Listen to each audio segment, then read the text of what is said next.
History rewards the innovator, the pioneer, the trailblazer.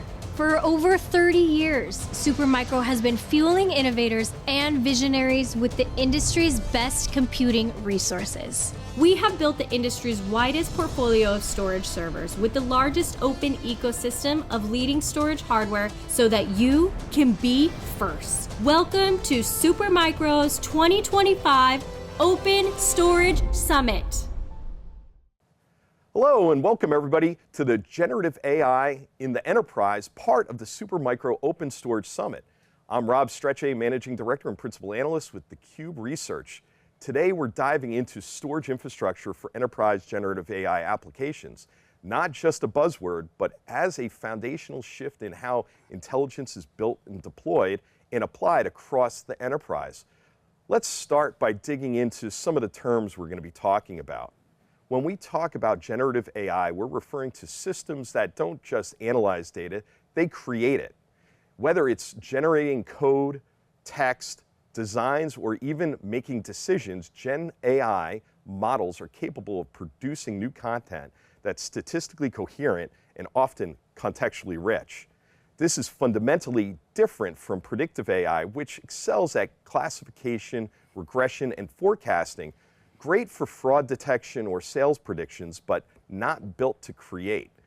And while classical deep learning powers much of predictive AI, think conversational neural networks for image recognition, generative AI taps into transformer architectures, massive data sets, self-supervised learning to deliver more open-ended outputs. Next, let's ground it in what is going on in the enterprise. Enterprise AI is a distinct category. It's AI tailored for business processes, decision automation, domain-specific reasoning, and governance. Unlike consumer GenAI apps or creative tools like image generators, enterprise AI systems are integrated into ERP systems, CRM systems, supply chain systems, and compliance workflows. And while SaaS vendors build walled garden AI and neo-cloud platforms focus on large language models and agent training, enterprise AI often requires deep integration, more control, and alignment with business outcomes. It's not just ChatGPT with a business skin on it. It's AI purpose-built for enterprise-grade reliability, performance of the data platform, data privacy, and of course, ROI. Now let's talk about how it's deployed. Generative AI can run in the public cloud, in private cloud environments, or on-premise. On-premise is especially in highly regulated sectors or where latency and data control matters. Really important when you get into those situations and those use cases. While public cloud is leading early adoption thanks to scale, elasticity, and APIs, there's growing demand for hybrid and edge AI deployment models, particularly in manufacturing, finance, and government. Infrastructure matters, and we're seeing a wave of investment into AI-optimized systems and inference accelerators to support GenAI workloads across different environments. Relationship between generative AI and agentic AI is not an either-or situation, it's a both. Agentic AI represents the next evolution or evolutionary step beyond generative AI by embedding autonomous decision-making capabilities that enable systems not only to generate context and content, but also take actions toward achieving goals without constant human intervention. While generative AI excels in producing creative outputs through prompt-based interactions, agentic AI scales these capabilities into more complex workflows involving predictive analytics and real-time operational adjustments. So where is this going?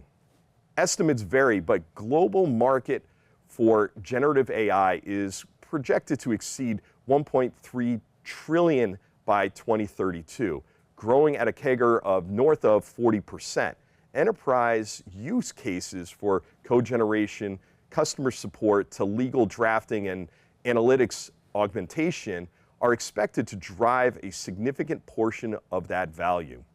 In today's conversation, we'll unpack all of this with some experts in the infrastructure that's going to power GenAI and agentic AI into the future.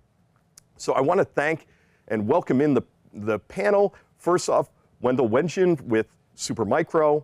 Then I have Kanjan Marani from Nutanix, Keith Pujanowski from MinIO, and Gary Brown from Intel. Welcome all of you into this. This, I think, is probably going to be one of the most exciting pieces of this entire thing as we look at agentic AI and how it's really powered. Wendell, why don't you kick us off here and kind of give us the Supermicro view? Thanks, Rob. What I want to start off with is really discussing the process of developing these enterprise generative AI applications and then deploying them in the infrastructure. And Supermicro earlier this year commissioned research from IDC covering just this topic. Really, how do you move something from a POC into production? And the way they break it down is really into 3 phases. So the first phase, we have really the proof of concept phase where you're prototyping the application. But even before that, you really want to analyze the use cases, make sure you're aligned with all the stakeholders, you're solving a problem that effectively. And one of the key things here as a task is really defining that data strategy. So that really requires that you identify all the sources of data that are going to be used in your model, how you're going to ingest them into perhaps a data lake from different silos. And at the end of this process, you're going to really have a working prototype model that you can assess both the accuracy and its effectiveness for this enterprise application. And then moving into the second phase, so now you've taken this POC model, now we're in production, and taking that model, you need to really do a production level training. So that will involve more data, right? A lot more data, maybe a more enhanced model. And one of the key steps here is really thinking about and planning both the deployment, your deployment strategy for this model training phase, right? And so, as you mentioned, you can do it on your own data center, you can do it in a colo, you can do it in a public cloud, a private cloud. So there's a number of different alternatives that we're going to talk about in the panel. They all have different trade-offs in terms of cost, speed, security, and governance of your data. But at the end of this phase, you're going to have a trained model that has your enterprise's unique data, and you're going to be ready to move that into production, which is the last phase. So that's really implementing the model into inference. And here, you really want to analyze what you think the maximum concurrent query rate is going to be so that you have sized your equipment and infrastructure appropriately. And one of the decisions you can make here is, was that infrastructure that you used to train the model also adequate to run inferencing on? Typically, that is the case for smaller scale inference. But if you're really expecting, a lot higher volume, thousands of users or agentic, as you mentioned, you're probably going to want to dedicate specific infrastructure to handle that workload. So those are the kind of the high-level steps. We have a paper that describes this. It's on the Cube resources, and it's also at the Supermicro site for anyone who wants to read it. Now, looking at what this generative AI solution stack kind of looks like in a kind of abstract way, we start with the data management layer at the bottom. This involves both all-flash storage optimized servers as well as high-capacity disks.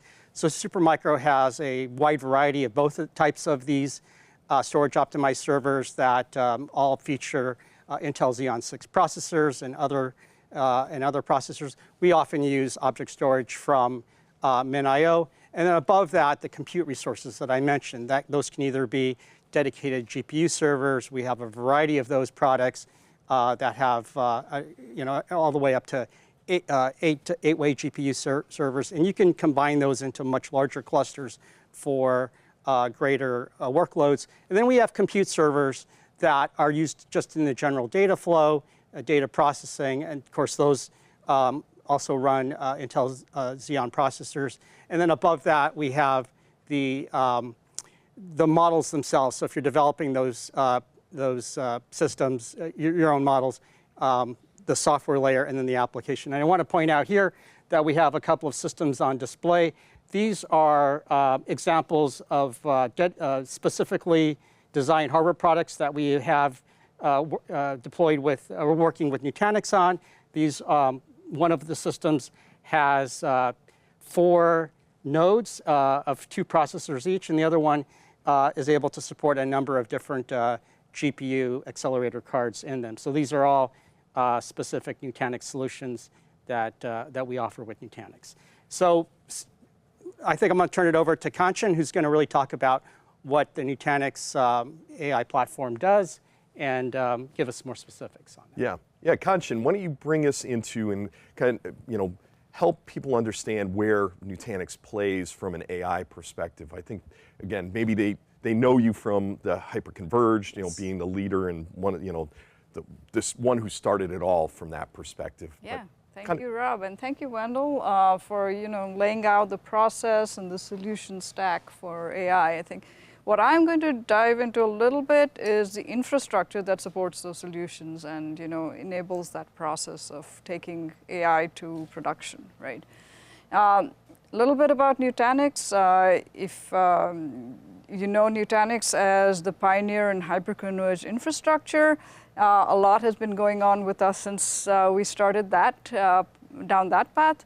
And more recently, after we added on virtualization with AHV, which I'm sure many have heard of, we also took our platform to go across locations. So, we are a hybrid cloud provider. Our platform works across on-premises locations, edge locations, and public cloud locations with Azure and AWS, and soon to be Google Cloud as well. So adding on portability and then adding on a container platform, right? So we started with virtualization, and we acquired a company called D2iQ, which was formerly known as Mesosphere. And they come with a rich heritage in container management and container platforms. So we recently introduced the Nutanix Kubernetes platform, which is a really mature product because it came with all the work that D2iQ had put into it. And so now we're looking at a platform which really helps infrastructure buyers manage their entire infrastructure, be it in edge, cloud, data center, and be it on VMs or containers. So that's, in a nutshell, what Nutanix is up to these days. And in terms of AI is it's certainly causing a lot of waves in the infrastructure world. A lot of infrastructure is being built for AI. And the first thing people tend to think about when they think about infrastructure for AI is GPUs, right? So they say, well, I got my GPU, I got my infrastructure in place. But between the AI accelerators, be it GPUs, TPUs, or NPUs, CPUs, right, and getting an AI application to production at enterprise grade, there's a big gap. There's lots of things to be filled in to make sure it runs the way you want to in an enterprise context.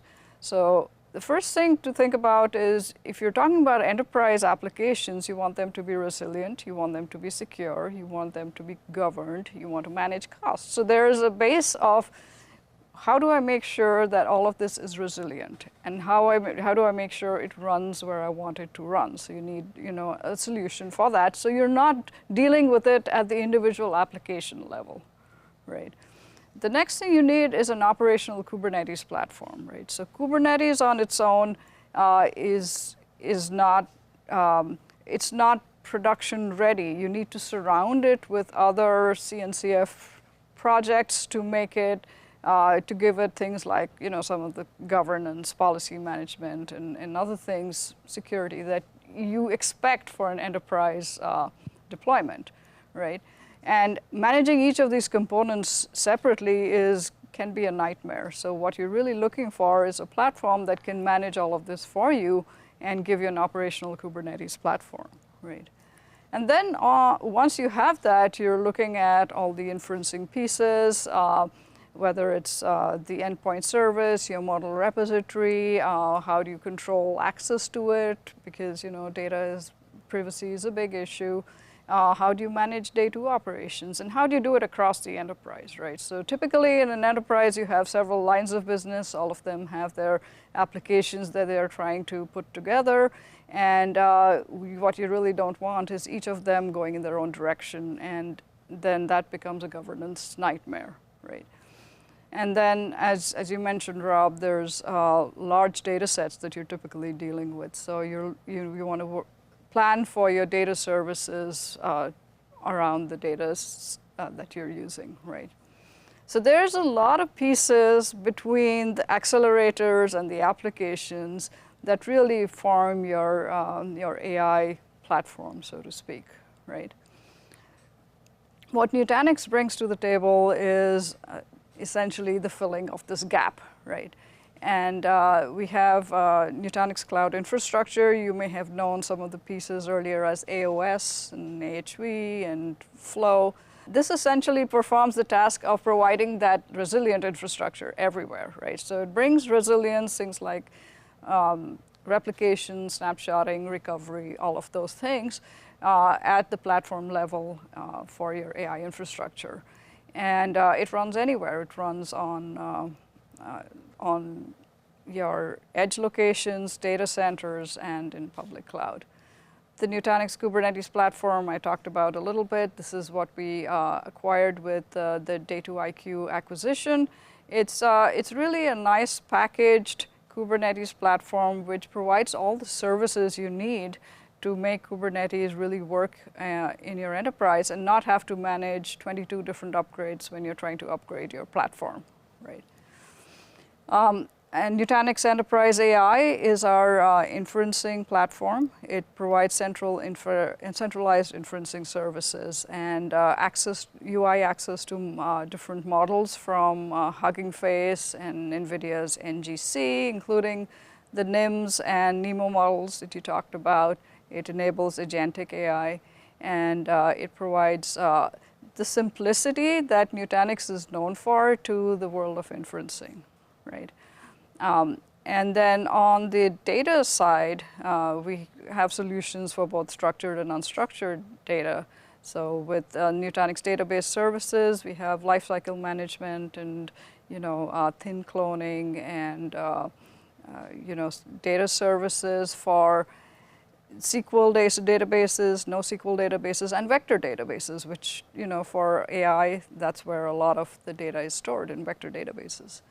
And Nutanix Unified Storage brings data services for blocks, files, and objects. So it's a unified solution for all the unstructured data that you're looking at, right?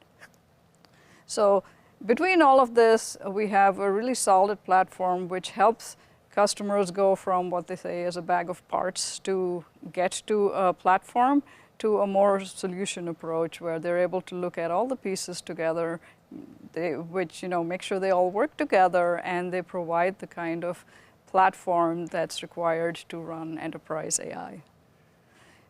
One other thing that we talk about when it comes to AI is performance.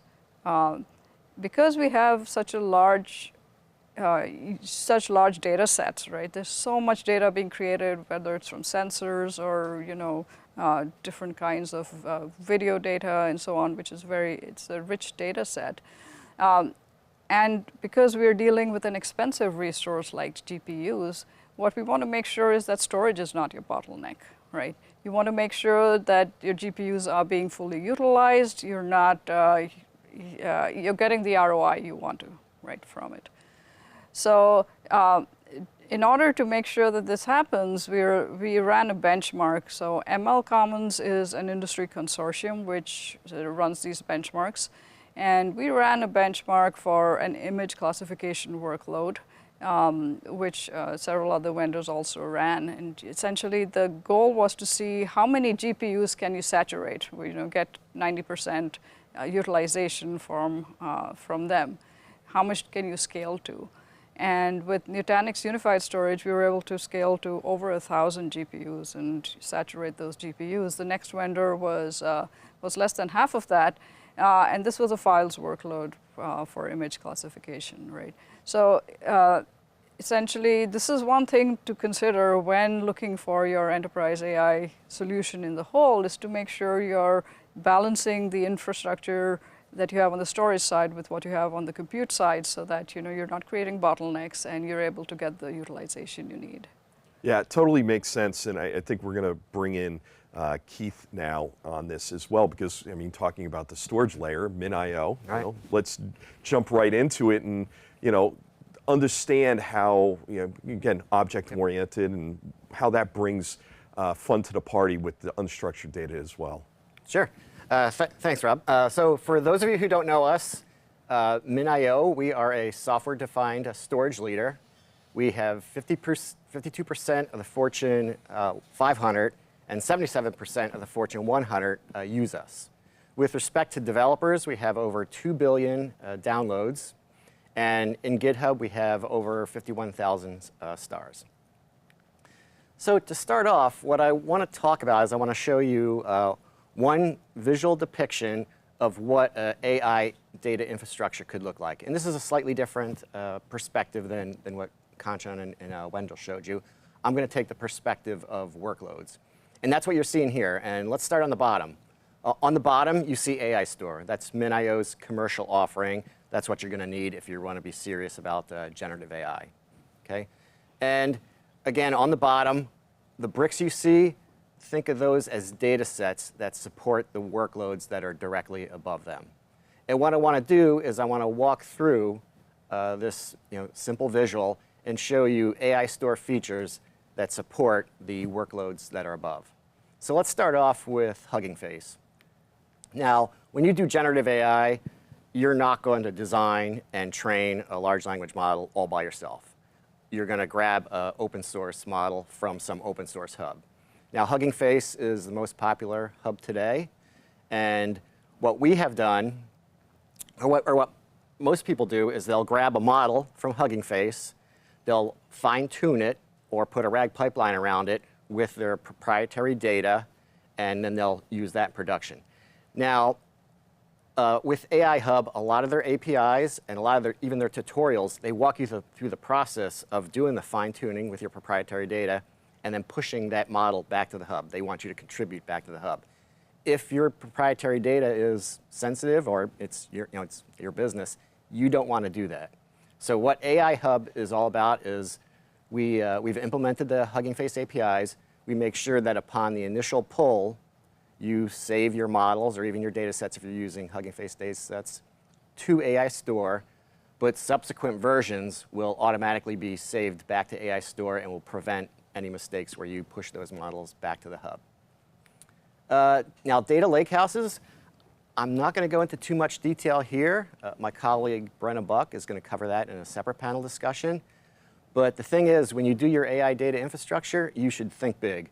And this is really not an AI ML workload, but AI Store is the perfect backbone for a data lakehouse. Consider doing that if you're revamping your data infrastructure.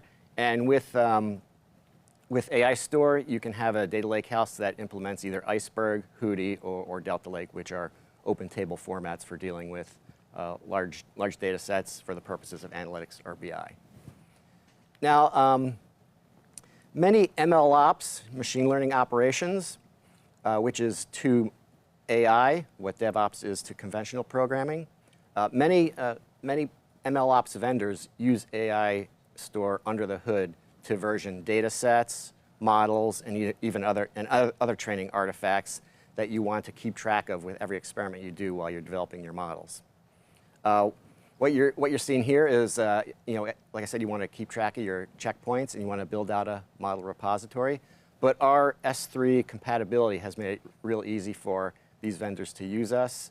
These are three popular products on the market today that, as a default deployment, use AI Store and MinIO. And that's Kubeflow from Google, MLflow from Databricks, and MLrun from Iguazio, a McKinsey company. Next, let's talk about ingestion. Now, typically ingestion is going to be a cluster of CPUs, and you're going to want really good CPUs, right? Yeah. So again, you don't want to skimp on your CPUs. It's pretty common during ingestion to want to clean up your data, do a little pre-processing. And you could even repurpose this cluster for any fancy pre-processing you want to do that can't be done with GPUs. And again, you don't want to skip.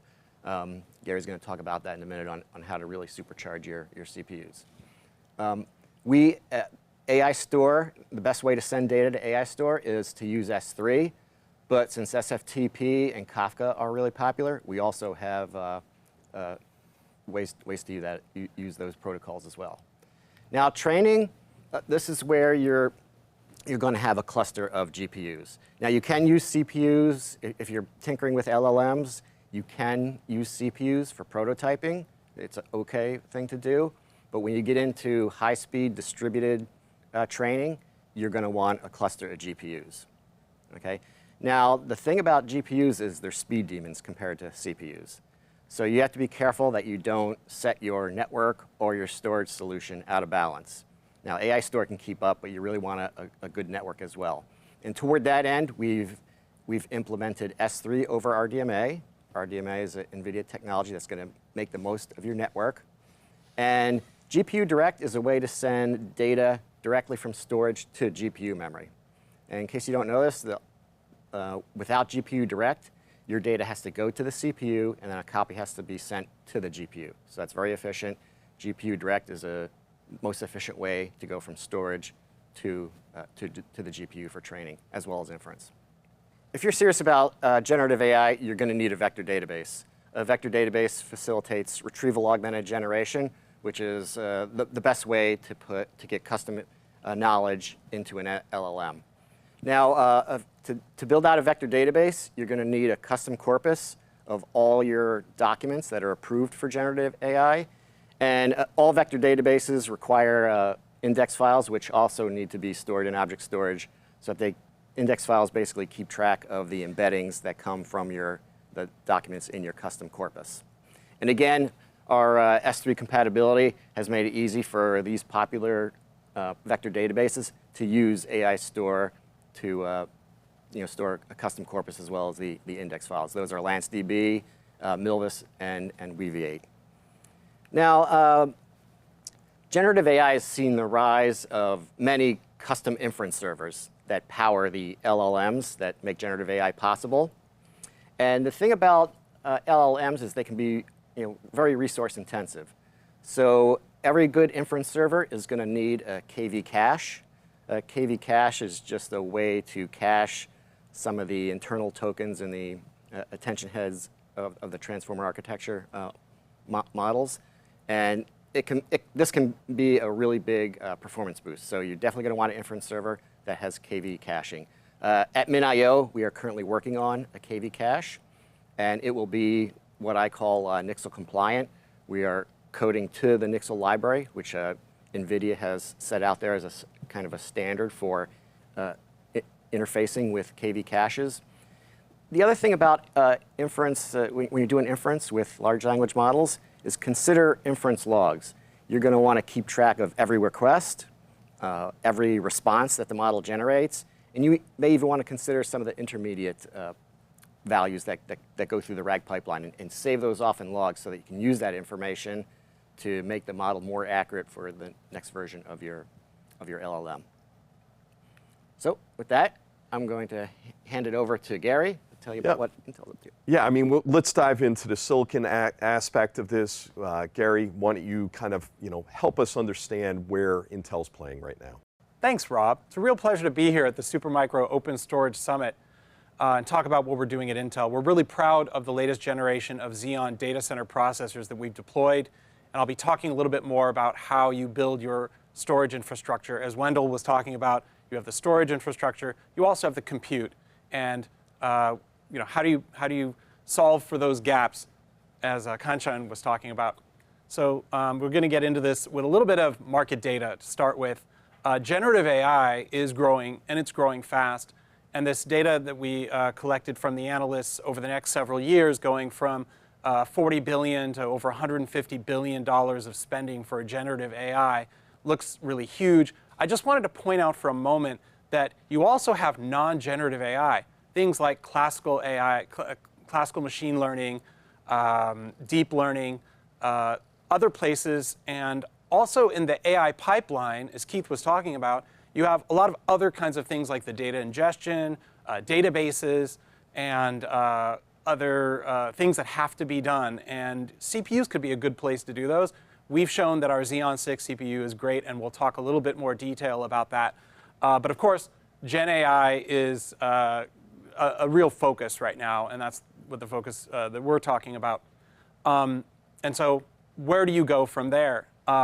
It has a uniquely large demand for data. And the thing about generative AI compared to other kinds of classical machine learning or deep learning is that the data bandwidth, data throughput has to be incredibly large. You need a massive volume of structured and unstructured data involved when you're implementing generative AI. You also require very high throughput and low latency data connections. So your storage systems have to be built for a huge amount of data to be passed through and stored, as well as you need always-on availability and security, as we talked about. So let's go into our processor, which we're very proud to talk about here, the Intel Xeon 6 processor, which meets a lot of the demand of high bandwidth, high I/O per second in your storage infrastructure. And even when you're building your systems with GPUs that we talked about, a host CPU is there to allow for much higher throughput, high memory capacity, as well as memory bandwidth. And so our Xeon 6 processor has the capability of using MRDIMMs that give much higher I/O, which we'll talk about in the next slide. But it also has acceleration. So there are some LLMs and some use cases that enterprise customers may find either the LLMs themselves are smaller, maybe they only have a few billion parameters, or the number of consecutive users using those LLMs and using the generative AI is smaller. So there might be overflow from your GPU-based system that you want to have more AI running in your compute infrastructure. And Intel Xeon 6 is great for that. We have accelerators on board that can give pretty decent performance for these smaller kinds of LLMs. And what I mentioned before is that we're the only major CPU that supports multiplexed ranked DIMM, MRDIMM, which has 2x the DDR5 capability in terms of bandwidth. And so for higher bandwidth required either in the storage infrastructure or as a host CPU in your multi-GPU based system, Xeon 6, we believe, is a great solution in supporting the CPU requirements for storage and for your GenAI systems. Yeah, I think that's a great place to leave it, and we can jump into this because I think, Wendell, you kind of set the bar with some of the research that you'd done with IDC and some of the numbers that you were talking about, that a lot of people are experimenting with GenAI and trying to get to production. I think the latest numbers I saw was that 85% of POCs are still trying to get to production from a GenAI and agentic perspective.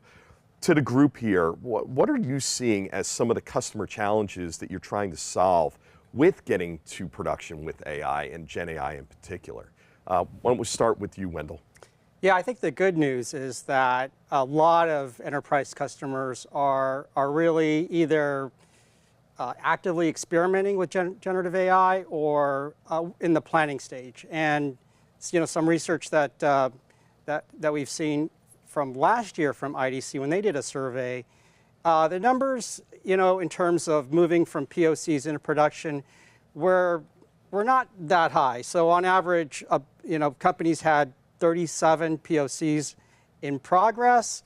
Out of those, 5 went into production. So you do expect some fallout. Not everything is going to work out, but the top reasons that those prototypes didn't really get into production were that the cost was too high, the performance was not high enough, or I think that they didn't have good IT alignment.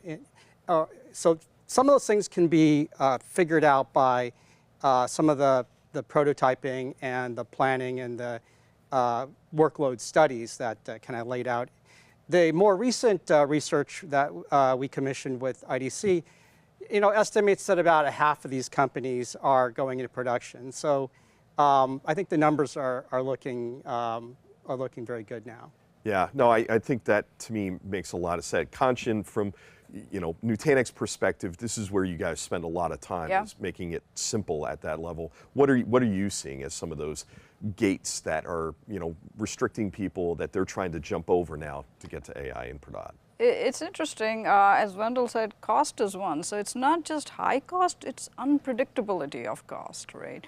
So when you put something into production, suddenly you're opening it up to lots of users, and sometimes those users will use them a little bit. Sometimes you get everybody loves it, and suddenly you're, if you're using the cloud, you're using a lot of tokens. Your bills are going to go out of whack. So there's a little bit of fear of that that's holding people back.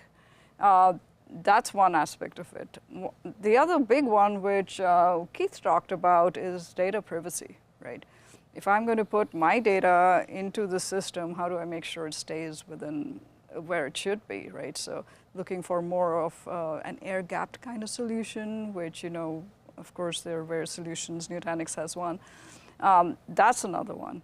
And then finally, the other one is just too much choice and too much change, right? So there is, if you look at Hugging Face today, they have over 1.5 million models in their repository, right? More are being added every day. So do I have the right one? Is it the best match for my application? Should I change it out before going to production? There's just too much change to deal with, so that people have trouble saying it's ready to go from POC to production now, because there's always something more you can do from optimization perspective, right? And the fear is, once we go into production, will we still have flexibility to improve it and optimize it? And again, being able to swap in and out models is another thing that's great. Or even curation of models is something that we offer, which helps enterprises decide which are the models that are going to work well with my infrastructure, right? Yeah. No, I think, again, and we'll go to Gary here, because I think when we looked at it, and you mentioned SLMs, or segmented or small language models, and things like that, and cost effectiveness, and using those out in other places, what's Intel seeing as some of the barriers that people are trying to tackle as well? It's interesting. I think a lot of the barriers that Wendell and Kanchan already spoke about covers a lot of ground. I'm also thinking about when companies are looking at the utilization of the CPU compute they've already invested in years ago. How can they get better utilization? Maybe refreshing, spending some money on refreshing to the latest servers. And then does that reduce the number of servers required? And can use models like these smaller LLMs we were talking about to get the same problem done. So I think it really depends on the use case. It depends on the cost requirement. There are a lot of multiple kinds of challenges at the same time. But I think what we're seeing is that refreshing to the latest servers with the latest Intel CPUs, there can be a benefit in many cases to getting the workloads done very efficiently, getting higher utilization of the CPUs, while getting the AI done where, if you have GPUs or accelerated servers, being able to put it all together in a way that makes sense as far as reduced cost. I'll just add to what Gary was talking about. We just did a study on data center refresh recently that we had commissioned, and going back from like a 5-year-old server to a current generation, you can really replace, depending on your workload, in the case that we had was like 4 to 1, 4 old servers to 1 new server. So that frees up a lot of space. Not only that, you have a huge amount of cost savings, especially software that's licensed by the, let's say, by the CPU. And so that is, it's a great opportunity, and it frees up a lot more space to deploy a lot of this AI infrastructure that we're talking about here.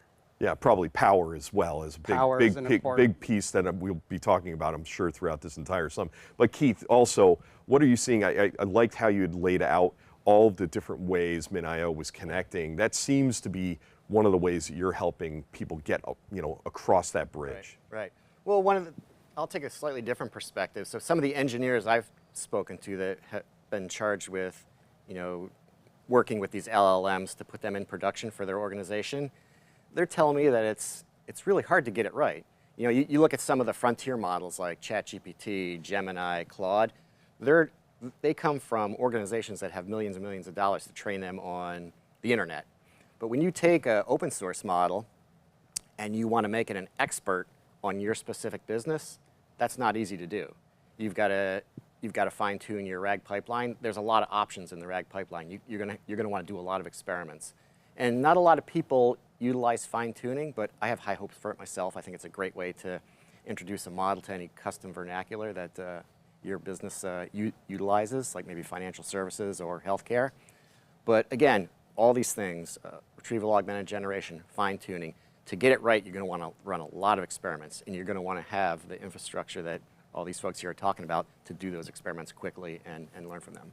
Yeah. Now, I think going back to Gary again here, what are you seeing from the future of AI and the infrastructure really needed to support it out into the out years here, especially just supporting the adoption that is going to be a massive shift in this infrastructure?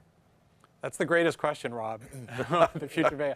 I think. Well, I'm glad I could ask it then. Starting from what Keith said, I think customizing the model, and especially the easy-to-access open source models and open source infrastructure for the AI that you need for your business, whether it's oil and gas or healthcare or manufacturing, and whether it's on-premise or at the edge or hybrid cloud. So what is it exactly that you need, and getting enough understanding of what can be done and doing enough experimenting, and especially the RAG pipeline is fantastic. It's already become pretty standard to be able to optimize your LLM kind of processing with your own custom knowledge base.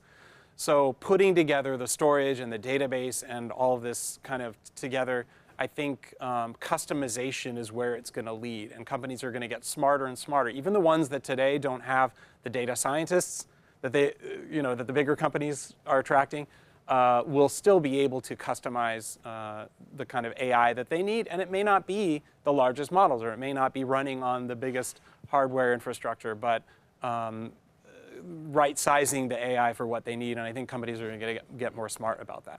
Yeah, I think just leveraging off of that, I think, again, going back to Nutanix and your AI stack that you have there, what are customers saying about how they're leveraging the solution as to help them gain business value? What are you seeing from that? So I think the biggest thing that we hear back from our customers in terms of what they like is they're essentially looking for a way to run inferencing in a way that they have a lot of control over.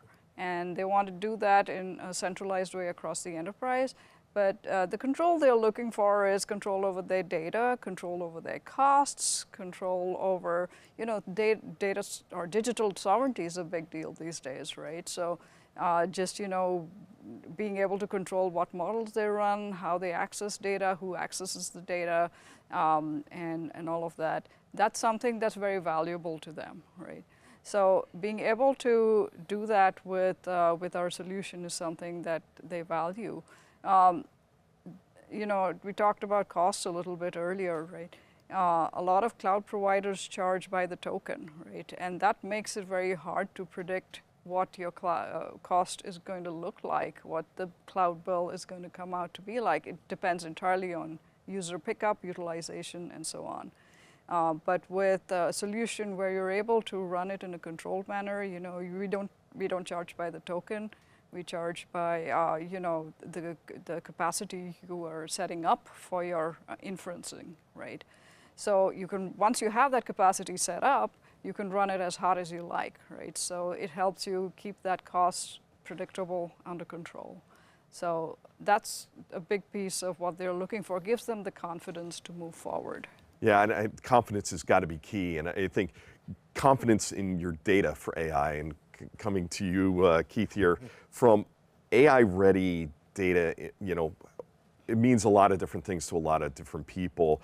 What does it mean to MinIO about getting there? Because you talked about things like Iceberg and Hootie and Delta and getting your bronze, silver, and gold data ready for where it needs to be. What are some of the things that you see from a MinIO perspective? Yeah, when it comes to like, it's a term that I'm seeing more and more in the industry. This concept of an AI-ready data infrastructure, and I think it's just real simple. It comes down to two things. So an AI-ready data infrastructure gives you AI-ready data. So that's basically data that's centralized. So think of your engineers charged with putting together these generative AI solutions. They shouldn't have to go on a corporate data hunt all throughout the organization to find the data they need to make good models. It should all be centralized. And if you are going to centralize your data, it should be on a solution that's going to grow with you. So it just seems to me that with generative AI and with the future being agentic AI, that's creating an explosion in unstructured data. So you're going to want something that can easily scale out to hold everything that you're going to need. Yeah, it totally makes sense. I think, again, when you start to look at how people are getting ready for AI, and to Wendell's point about, hey, maybe 50% are getting to production, maybe they're not starting as many POCs and having more success because, like Kanchan was talking about, looking and focusing on business value. I think that's a key. Kind of final question here. And I'm going to go around the horn here. We'll start with Gary this time because why not?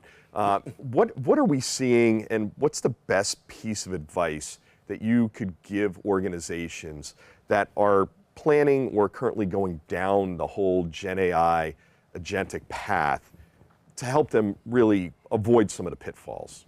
The best advice I could give to avoid pitfalls in developing and deploying generative AI and agentic AI, probably take the time to experiment. Again, going back to the experimenting word that Keith used, because I think in experimenting, you'll uncover trade-offs in performance and power and cost. And I think not a lot today is predictable. The predictability is very difficult because you don't know what you're going to need until you develop a POC.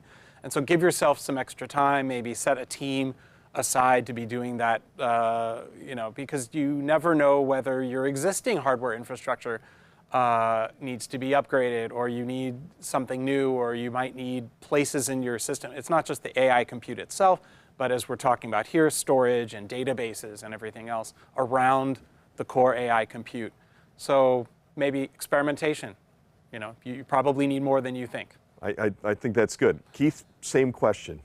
I'd say it's, AI is all about data. It doesn't matter what you're doing, traditional AI or generative AI or agentic AI, it's all about your data. And I would get my data under one roof. And it's kind of funny, just a funny story. I was talking to a CTO, this was like several months ago, and as part of our conversation, he showed me his diagram of what was going on in his data center. And it was like a who's who's list of data technologies. And I just looked at it and go, how much easier would your life be if that was all under one roof? It would be easier to maintain. It would be centralized. Everyone would be able to get access to it. And he shook his head. He's like, okay. And that's the best thing you could do. Get everything under one roof, centralized data. Kanchan, what's your advice? So two things, right? One is GenAI is ultimately it's an enterprise application for an enterprise. So most companies will have, here's my list of requirements for taking something into production in my enterprise. Just use your checklist. It's okay. It doesn't have to have a separate kind of approach to it. I think every enterprise will usually put things into production in a phased manner. So use that, learn from phase one. You will learn things which you didn't know you were looking for. So, don't hold back from getting to phase one is number one, right? You'll learn things and, you'll be able to navigate that whole rollout much better. The second is tap into creativity of your users, right? With GenAI, there's just a lot more that users can do in terms of how they utilize the applications, right? And again, it's very hard to predict all of them from the developer point of view or the infrastructure admin point of view. So again, which is why I say get to phase one quickly. You'll learn from it, and identify those folks in your enterprise who are the power users, who are going to bring creativity to it and will bring success to your phase two. I couldn't agree more. Wendell, sage advice, people trying to get to Gen AI into production. You've already been spouting off a lot of really good statistics around this and how people are making that. What's your advice? Yeah, I think too, when I think back, I was on this similar panel last year at the Open Storage Summit with you in 2024. We had Nutanix, we had Intel on the panel, and I just think what we're talking about today versus what we talked about last year, we've come a long way in progress in terms of the ease of use of developing the applications, deploying the applications, creating the infrastructure. So, there's going to be a lot. We're still in the early. I think the one thing, everybody kind of thinks, oh, this is all figured out. Well, no, really, it's not all figured out. We're still working on this, and there's going to be a lot more developments when we do this next year. But learning by doing, that Kanchan and Gary and Keith said, I think that is a really good piece of advice. And I was at just a specific part of the advice there.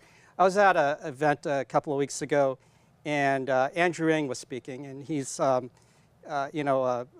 luminary in AI from Stanford. Now he runs a venture fund focused on AI applications.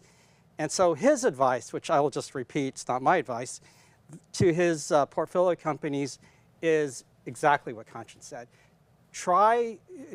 Develop a lot of prototypes. And he said, well, some of his companies can create a prototype in a couple of days using AI to help facilitate it, using this vibe coding technique. So that then gives you a lot better idea what works and what fits those user needs, and then you don't spend too long on things that don't work.